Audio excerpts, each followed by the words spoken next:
Man, I just kept leaning over to my daughter going, can you believe it's Christmas Eve right now? Can you believe it's Christmas Eve right now? Oh, man, we're here. It is Christmas Eve. So for those who are new, just a quick word about me as we begin the sermon time, that I'm in recovery. I'm from post-concussion syndrome, which has been a journey for me for just over a year now. So I'm just coming back into preaching sermons live instead of recording them ahead of time, just for the sake of my brain. So this will be my third attempt at a sermon. So I know. I had an onset of some of my concussion symptoms this last week, so it's just been a rough week. So my intention is to preach the whole thing, but I have made a video of the sermon, and I might tap out partway, and then the video will take over, okay? So that might happen, but I'm feeling really good, so I think we're good. But just giving you that heads up, like, what's going on? That might happen. So, or if at any point you feel like you want to take over, if you could just give me one of these, and you're up, okay? But thank you for your just flexibility and grace with this, as I am deeply in process, really just relearning how to do this whole sermon thing again. So thank you. So if you have been here at Salt House this past month, then you know that we've been exploring how Advent and Christmas invite us not just to come home for Christmas, right? But to become home. And home then isn't somewhere we go, but it's something that we become. And becoming home is what the Jesus story invites us into, especially at Christmas time when we're wrestling with what it means to be people who wait for the arrival of Jesus. Yes, on Christmas, but not just on Christmas. We become home for this coming of Jesus always. So today, but every day, it's always becoming home for our God who is our God with us. So this Advent, we've spent 4 Sundays, just naming how this becoming home. I don't know if you were here, if you noticed these themes, they were like really challenging. The things that we talked about through Advent. As part of the Jesus story, we are asked to become home to things that are quite uncomfortable. They don't really feel like, oh, home, yes. And yet they are home for us, and that they are central to this life that we live. So we covered themes of becoming home to the unknowns that we face in our lives, right? Becoming home to the experiences we have of feeling or being homeless and feeling far from God and far from home. And even the process of becoming home to what isn't. So making room in ourselves to both grieve and hope. And tonight really is taking this journey of what it means to become home and hearing how this is part of what plays out in the story of Jesus' birth. So we get to ask this question, what are we being invited to become home to in this on Christmas? Yes, we know the answer is Jesus, right? Yes, that is the answer. But in what way? What does that look like? In what we've just heard read, right? This very familiar telling of stars and shepherds and animals and a baby born in a manger. And we ask this question tonight to do what is always my intention on Christmas Eve, and that's to shake it all up a bit, right? To bring up something we may not have known about the details of this story, and in that to hear how this still resonates with our lives here and now.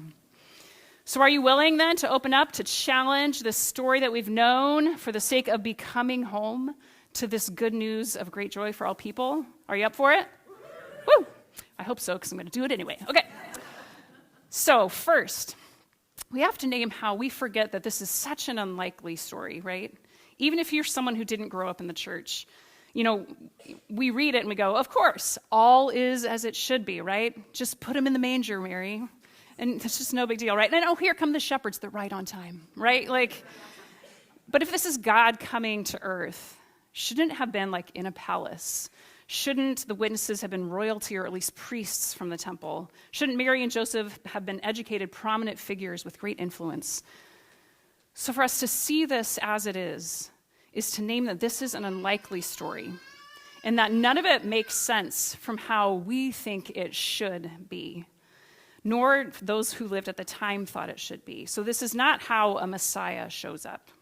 It makes no sense, which says something about what it is we're invited to become home to, which is something that I've really learned, that I am learning in my journey in this year in recovery from post-concussion syndrome. So this has been a year for me, as many of you all know. So it started in September of 2018. I sustained a concussion in a soccer game. I rolled back and I hit my head on the turf. And a month later, I still had symptoms from the concussion, so I was diagnosed with post-concussion syndrome, which just means the symptoms of the concussion would last for a long time. Over the course of a year is how it would go. So things would just slowly get better, kind of moving toward that 1 year mark. So mental fatigue and just like how overstimulated I could get, that is kind of my most prominent symptom. Also that my body doesn't process adrenaline very well, so my body stays in like a more panicky state more easily, like when you public speak. So doing all right now, but it took a while to get that in check. So it's been a year of facing just a lot of hard things, like the question of when my brain would recover, also if it would. It was the grief of missing out on so much of my life, my friends, my children's lives, life here at Salt House. It was reconciling my sense of identity with this injury. Hi, I'm Sara. I have a traumatic brain injury, right? So I've been quite active in my healing process. If you know my personality, of course I have been, but I've been doing things, right, to get better. Months of physical therapy, occupational therapy, speech therapy, meditation, and cutting back and saying no and resting and pacing every day. Also cranial sacral therapy, something I hadn't even heard of before this. So I'm doing all of this. I'm slowly getting better. And then 5 days before that 1 year mark, as I'm just kind of closer to normal, I hit my head again as I'm playing with my son. All my symptoms were back. I freaked out. I was just so devastated. I was so afraid of another potential year of post-concussion syndrome, afraid of long-term effects of having another injury. And then 3 weeks later, just in October, I was hit a third time. I know, insert the joke about how I need a helmet or bubble wrap or something to like just walk around in. But I've learned so much over this entire year on this journey, but my schooling was just intensified after this second and third hit that I had. And there are two things just from these last 2 months that I want to name about what I learned as something for us here on Christmas Eve, okay? So 2 things. So here's the first thing. It comes out of my realization that I had been fighting against so much of this injury through my recovery. This whole year, really, but especially after that second hit, like my posture towards this injury and toward myself was complete resistance. Like, I don't want to be here. I don't want to be here. I don't want to be injured. I hate this. I hate that I have to face this. I hate that my family has to go through this. I hate that my church has to go through this with me. So all of the whys were coming up, right? I was actively resisting it all. And I didn't recognize that this is what I was doing. I mean, it just made sense to me that I would resist it all because I hated it and I didn't want to be there, right? And I kept, shockingly, trying to control it. No one can relate. Well, thankfully, I was called out on all of this by the psychotherapist I was meeting with. It's Rabbi Ted Falcon. For those of you who know Rabbi Ted, he's been here to speak before. But in a very tender way, Rabbi Ted named how trying to control this just doesn't help, right? He helped me to consider that this is what is. Whether I want it or not. Resistance is futile, right? And to consider, what about the possibility of choosing this? What about the possibility of deep acceptance? To say, I accept that this is. I accept even the parts of me that don't want to be here. Well, I told him that sounded crazy. But it slowly began to sink in over the next couple days, and I remember the moment that it really got through, and I was in a cranial sacral therapy session, and a prayer just came to me, and it simply began as this: I'm here. Like, I'm here. I'm here with another head injury. I'm here in my grief. I'm here where I wouldn't choose to be. And then what followed that was, it's okay that I'm here. It's okay that I'm injured. It's okay that I need help. I'm here. It's okay that I am here. So then is when I realized how I had been fighting against all of this. Then I could feel what it was like to actually choose deep acceptance for my whole self, including my injury. That was the moment that I finally opened up to become home to myself. Home to what actually is, without resisting. To become home to myself in this unlikely, not as it should be place. Because you see, as Rabbi Ted told me, When we stop shoulding, shift happens. You have to be really careful how you say that. Woo! When you stop shoulding, shift happens. Shift began to happen in me. The shift into self-acceptance. I share all of this with you tonight because I know I'm not the only one who tries to control, who resists what's hard and uncomfortable and unwanted. And I share this to name that there is another way. It is the path of deep acceptance, the way of becoming home to yourself as you are, becoming home to what is. And I share it now, hoping for what God might do with that so that you can hear this and live this and not literally have to get hit in the head 3 times to know it, right? And we name this all tonight on this holy night. For this is just like Jesus coming home here to us in this unlikely, not as it should be way. We see Jesus' birth as this radical affirmation for life as it really is, not as it should be. An affirmation for us as we really are, here and now, not as we should be. The incarnation of Jesus is a radical invitation into self-acceptance. God announcing that God shows up in those places that we wish were different. God shows up in the things we don't want to face because God shows up with us as we are, even in, maybe especially in, those places of resistance. In those things we are devastated by, God is there, which we can experience when we stop the shoulds and shift happens. So in a moment, I want to draw us into an experience with this. So just kind of hang on to whatever might be coming up for you as you hear this. But first, I need to share the final second thing that I learned, especially in these last few months, and continue to learn. You see, this becoming home to ourselves as we are, I speak from experience when I say that this is perhaps the most terrifying and vulnerable task of our lives, right? And it's something that is never finished. Sorry. But the details of Jesus' birth have something else to say about what this process looks like of becoming home, of coming home to self.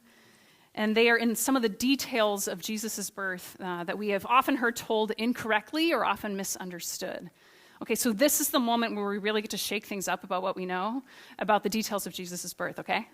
So are you ready to shake it up?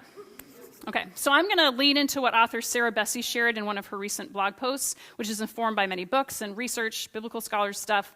So please hang on, again, to what's already coming up for you, but also get ready, because I'm just going to pick up the pace and rip through some of this stuff pretty quickly, okay? So hang on tight. So here we go. So for starters, Jesus was not born in a stable. Jesus was not, Can I get an amen? Okay, so Jesus was not born in a stable. So Middle Eastern homes at that time did not have stables for animals like separate from the home at all. Instead, the home was usually made up of 2 rooms. One room was where the family and the animals slept. And then another room in the back was in the back, or it's on the roof, and that was for guests. So Joseph then wasn't turned away from a hotel. He was told that the guest room was already taken in the house. This means that Mary and Joseph were not in the stable, not even in a guest room, but they were in the actual family room of the home where the animals were sleeping too. Hence, there's a manger, right? They were welcomed into the family's quarters in the main room of the home. Also, they wouldn't have traveled there by themselves, but were there as part of a caravan. Bethlehem was their family ancestral home, right? They were likely part of a traveling community of family members, all headed to a place that's filled with people ready to welcome them for the census. They would never travel the road alone, let alone be friendless in Bethlehem. They were well known, they were well respected, and likely very well loved. And then finally, still with me? Okay, yep. So there's the idea that Mary was alone and isolated, again, because she's off in this stable somewhere, that she was alone for the actual birth. It's always been sad to me to imagine Mary alone, like in that very thin, holy place of giving birth, right? But the reality is that Mary was absolutely not alone at the moment of the birth. She was almost certainly attended by skilled and present women, likely even community midwives, right? Says the one who works in labor and delivery. Yes. Because that is what always happened at a birth at that time. If anything, Mary probably had like too many helpers given the situation, right? So do you see how we get this very different picture of what Jesus' birth was like? They were not alone on the road or in the stable or for the birth. They were accompanied by extended family. Mary labored in a warm home surrounded by women who had walked the road ahead of her, who were able to care for her. And so this speaks to us too. So we've already said kind of the first point. We've said first that the incarnation of Jesus is a radical invitation into self-acceptance, life as it is. Resistance is futile. God announcing that God shows up in those places that we wish were different because God shows up with us as we are. This is the invitation to stop our shoulds. Then as we also observe how Mary and Joseph were held in community and care and support through the birthing and the arrival, the picture we get is that our own becoming home to ourselves and to what is. Our birthing of self-acceptance is midwifed in that same way. It's held in community and careful support and the learned wisdom of others. Right? My friends, this has absolutely been my journey. I don't have adequate words to express the gratitude just for the countless ways my family, my friends, this community have held me in prayer and love and grace.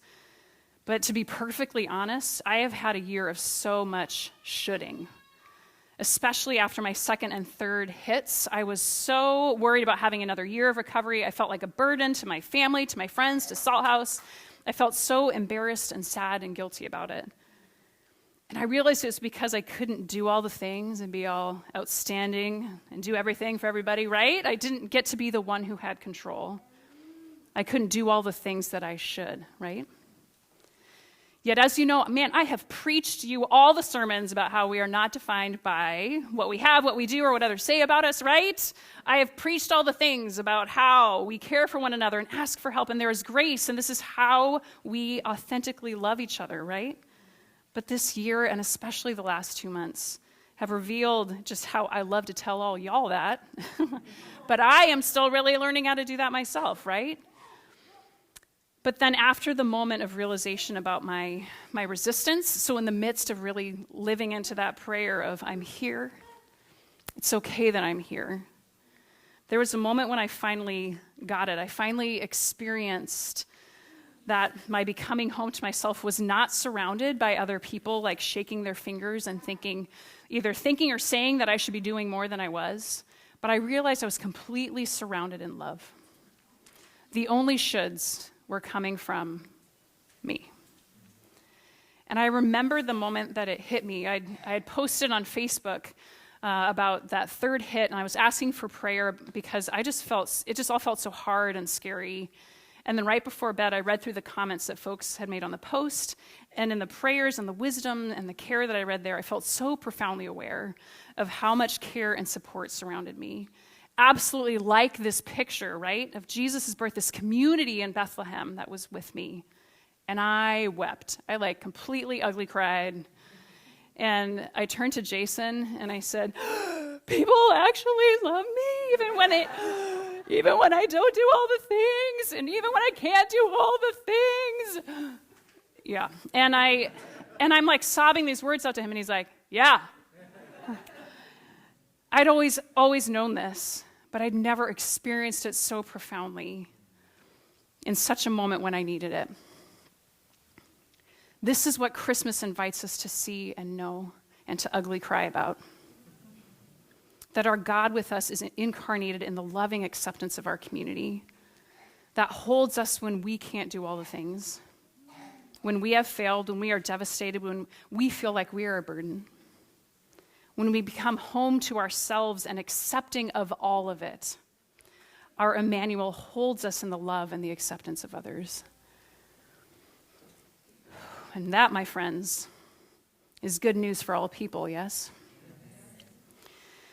I can't help but wonder how you need to hear this good news tonight, and not just hear it, but know it deep in your bones. And so we're just going to take some time to settle into it. So the band can come back up, I think. And as we close, I just want to invite you to take a moment to check in with yourself and to pray with me. So there'll be a little bit of movement, but just stay with yourself in this, okay? So roll your shoulders back and close your eyes if you would like. And in this moment, ask yourself this question. Who or what in your life are you resisting right now? What are your shoulds? What do you even hate about yourself or your circumstances? I know we have folks here who have broken relationships, folks facing cancer, folks who need housing or a job, folks with broken bodies, broken hearts, broken spirits. So like me, I wonder if you can name one thing that you are carrying like that. We carry that resistance, that pain in our bodies, right?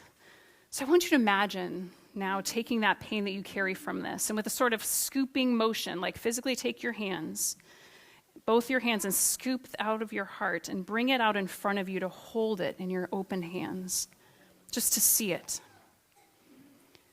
And with this that you hold, I invite you to say, I'm here. You can actually say it out loud with me. Ready? I'm here. I'm here. I'm here in divorce. I'm here in hard relationships. I'm here in infertility. You can keep repeating that silently. Just hold that I'm here and let it sink in with loving acceptance and grace. And then you can add, it's okay that I'm here. I'm here. It's okay that I'm here. And then we just breathe. We stop shoulding and let shift happen. And a new feeling can wash over us as we imagine God doing now what God did through Jesus on that first Christmas. For there, God was born in love and did not fulfill the shoulds. For there, God came as light and vulnerability into authentic, messy reality of what is. For there, the hard work of acceptance was surrounded in loving community and grace. And so it is here. God comes into this that we carry.